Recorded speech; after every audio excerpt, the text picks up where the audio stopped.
It's some fresh Stokes. Let's get down to the Lint. What's going on, guys? Hey, let me ask you a question. Have you ever, and I'm talking to men here, and there may be women watching this as well, and that's great. Tell your husband to come join you. But have you ever really thought about the value, the real value of the men and the relationships they have in your life? I've just really thought about that, like the value of having a car or a truck. You got a car, but you don't understand the value of having a truck until you need to move, right? My wife and I moved a ton of times, throughout our 36 years of marriage. I'm kind of messing it up there. Maybe I need to, if she's watching, she's probably going to say I'm wrong, but we've moved a bunch of times. As you guys know, I spent 10 years in the NFL playing with the Washington Redskins at the time. They're Commanders now. Played with the Los Angeles Rams and the New Orleans Saints. And we moved across the country. And since I've retired, we've moved a bunch. And again, you don't understand the value of something until you need it, right? And there's a concept said that you don't really miss something until it's gone. Right? You don't ever think about it until it's gone. Somebody says they're complaining about their feet hurting, and somebody else said, well, at least you have feet. You know what I'm saying? So the question is, have you ever really thought about the value of the men in your life, and not just, there for drinking buddies or watching ball games or hanging out, or maybe if you don't have a car, you're using the guy to get a ride. But that's what I want to talk about a little bit today, is the value of those friendships. You guys, if you haven't, you can go back and look at some of the other episodes where I continue to talk about, or have talked more in detail about my story and how I was about to give up, not just give up on football, not give up on my relationship with my wife, but I was about to give up on life. And so you can go back and look at one of the other episodes where I take a deep dive into that. But the issue is understanding the value of a friendship. There's a biblical scripture that says a friend loves at all times, and a brother is born for a time of adversity. Like you have friends, but when you really, really, really, really, really, did I say really, really need those guys, that's when they are there. That's when that friend transitions from just a friend, as you take a deeper dive and he goes to a brother. Now, we're talking even more so than that. And it may sound strange to you, but stick with this. Stay tuned. Keep logging in. Keep clicking that button and keep following us. Keep watching. I promise you, we're going to move the dial for you if you would take the actions. And so here we are talking about the real value of a friendship, a male friendship in your life. Like, these guys are there. Most men don't talk about deep stuff. Most men talk about surface stuff, sex, drugs, rock and roll, and third, right? Most men, it's easy to get together and drink a few beers. It's easy to get together and watch the ball game. I mean, NFL season has gone through, and basketball season, baseball season, track and field, tennis, golf, whatever it is, it's easy to get together, or easier to get together and watch those events. But what about understanding that value of that person in your life? As you would, knowing that he's here, but I never really lean on him. And why is that? Why have you never ever thought about leaning on that person? Because it's just normal. Men don't think about that. Men have relationships for surface levels, right? And so the scripture, a friend loves at all times, but a brother is born for a time of adversity. Let's think about it this way. Think about the men in your life right now that you associate with. Either at your job, during the weekends, your maybe family members, going to church, social groups, fraternities, any of those, and a number of other things that you have a group of men that you associate with already, right? And I'm sure there's some men in there that you talk to more than others, right? And so what I'm saying is, as you begin to think about those relationships, think about why you haven't gone deeper. Why you haven't leaned on that guy more? Why you haven't shared more information? Or think about why he hasn't shared more information with you.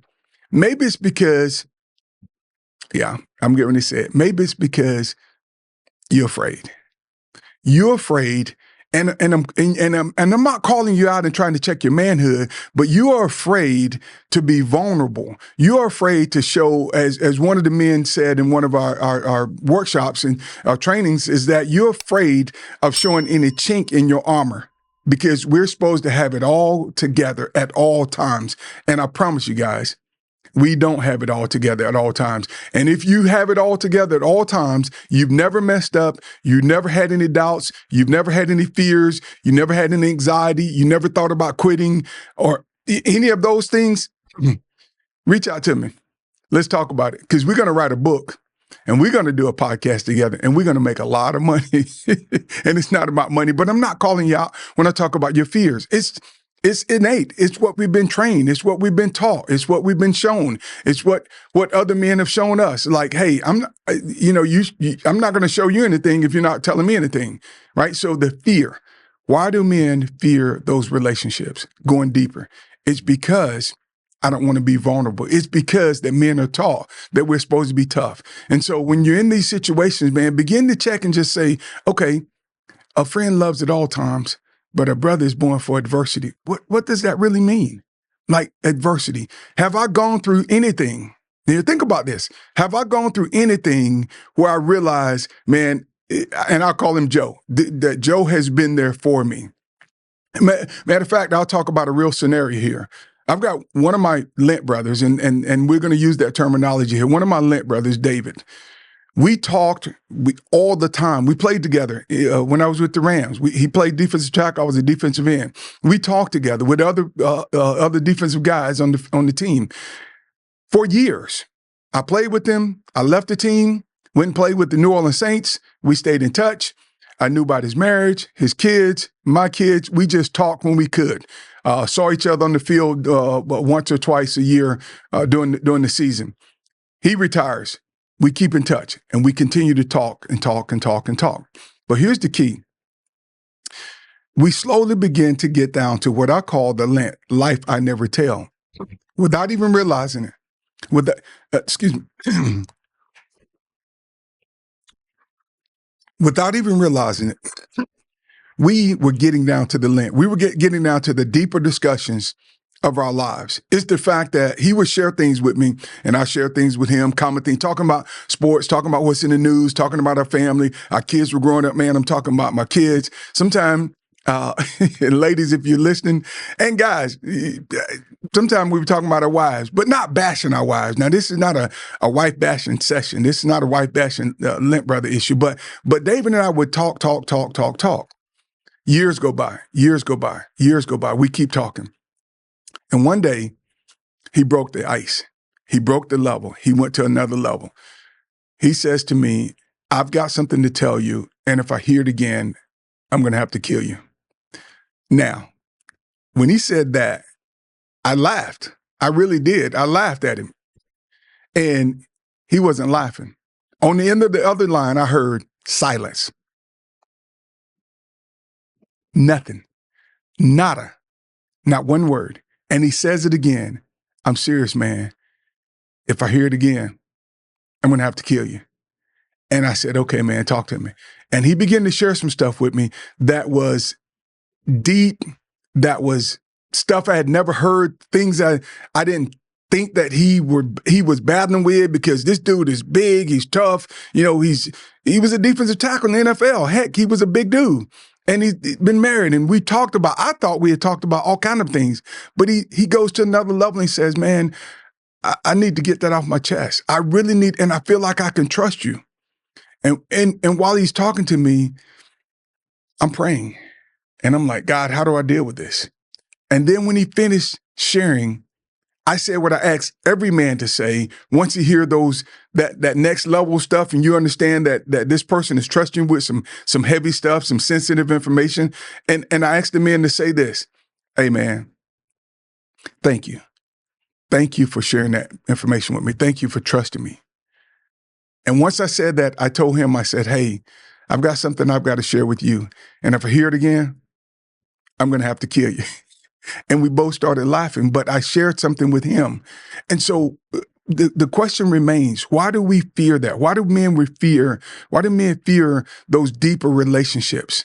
because we're trained that men are just another what you call it, like what is I'm lost for words here, but it's men are just kind of bouncing things off of each other, right? It's just there's competition. You get boys together, man, they're going to start wrestling or tussling or trying to see whose car is this, and they're crashing up. That means my grandson is about 2.5, almost 3 years old.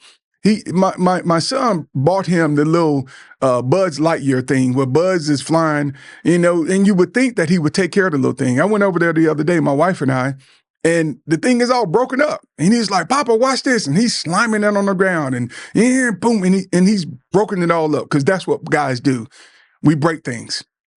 And sometimes we break relationships with other men because we're afraid that they're going to get too close to us and find out our business. I was in that situation. I told people, and I am, guys. I'm an introvert and I'm an extrovert. I don't mind talking. I don't mind talking at all. I mean, I can be the loudest voice in the room, or I can be the quietest voice in the corner and just letting people talk. And I'm comfortable with that on both ends of the spectrum. But for me, I would use my introvert side of me, my introverted side of me, to hide. Right? When I played ball in NFL, I had my own room, even though the NFL at that time, and I'm sure guys still do it now, but they paid for you. They paid for you to have a roommate, so you didn't have to pay that extra cost. But guess what I did? I paid the extra money so I could be by myself. So I could be in a room by myself, so I can deal with, if I wanted to do something crazy or watch something crazy on TV or whatever my issues was, I didn't have to have any accountability. So I separated myself. And that's one of the other things why guys fear, is that they know that if they've got another guy that close to them, they're going to find out their issues. Their Lint issues, the life I never tell. They're going to find out their fears. They're going to find out their anxiety level. They're going to find out they're stressing. They're going to find out that they're not the Superman that they claim they are with their wife. That's why it's good if you got friends and you see them, man, you going out with the husband and wife. You see a guy who acts like he's all that with you and the boys, but then he gets with his wife and he's totally, totally, totally different. Either he's treating her like dirt, or he's allowing her to treat her as if he's subservient to her, and he's not the man of the house. What does all this mean, guys? The whole thing about men having fear about relationships, what does that mean? It means that don't wait till you go through adversity. Don't wait until you're down, as some people say, down on your luck, or I say down in the dirt. Or don't wait till you where I was when I was this close to suicide. Don't wait. Don't wait, man. Address these issues now. Talk to those guys now. Man, begin to build these relationships now. Bust through that farce, that lie, that misinformation, and just tell the guys, hey, man, I need to talk, man. I need to talk. And let's talk. And it's that simple. What do you want to talk about? And watch what guys say. If this is funny here, man. It's funny to me. It might not be funny to you because you may be experienced it, but it's funny to me the fact that when you ask a guy, say, "Hey, man, let's get together." "Oh, man, what do you want to do?" "Let's watch the ball game." "Okay, great. You bringing something over? Let's get some food. Let's get some chips. Let's throw the grill out." I'm ready. I'm game. Men are game for that. But try it, guys. I'm telling you, try it. The next time you with one of your close friends or one of the men who you consider a closer friend than the others, just try it. Just say, "Hey, man, can we talk? Can we talk?" And see what he says. See if he kind of gets bug at it and go, "Yeah, man, we always talk." No, man, I'm talking about, can we really talk? Can we really, because I've got something to say. And watch what happens. Watch what happens. I guarantee you, he's going to struggle. Or I guarantee you, he's going to be very, very, very, very, very, did I say very? He's going to be very uncomfortable. He's going to be uncomfortable because men are not used to being that vulnerable. There's a fear. There's an angst to having those deeper relationships. But I'll say this to you guys, and as I land this plane, let me say this to you. Think about this. Have you ever been in the Serengeti?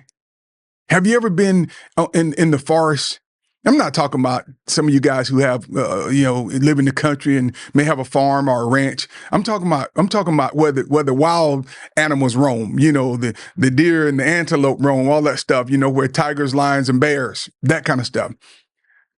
Would you want to be there by yourself without any firearms in the midst of that wilderness, in the midst of that forest? I don't think so. But what if you had a couple of men with you that we equipped with the weaponry to take down even an elephant if something went crazy? Would you feel more comfortable if you had more guys with you and they had the ability to just, if a lion charged, hey, don't worry about it, we got you, bro. If an elephant charged, hey man, don't worry about it, I got you, bro. If a tiger charged, hey man, don't worry about it, I got you, bro. How many men can say that to you when you're going through stuff with your wife, with your kids, with your job, with your finances, with your health? How many men can say, hey, bro, don't worry, I got you. I'm here for you, man. Most men don't have that. And that's sad that when we go through adversity, we don't have any other men that we can count on because what? We're not associating with any other men because we're afraid. That's all, guys. You don't have to be afraid. Next time you're with your guys, just say, hey, man, can we talk? That's all. And let's break through the fear of the lies and the misinformation. That's all. And hey, I appreciate you tuning in, guys. I appreciate you checking us out. This is Fred Stokes, your unofficial Lint Brother. Let's continue to get down to the lint. We'll talk to you next time, guys. Thanks for clicking that button, checking the like, the whole 9 yards. I kind of hate when they say that, but I'm saying it anyway. But anyway, guys, thanks for tuning in. Because I know this, if you like the content, if you're benefiting from some of the things we're saying, you're going to keep coming back. So thank you, guys. God bless y'all.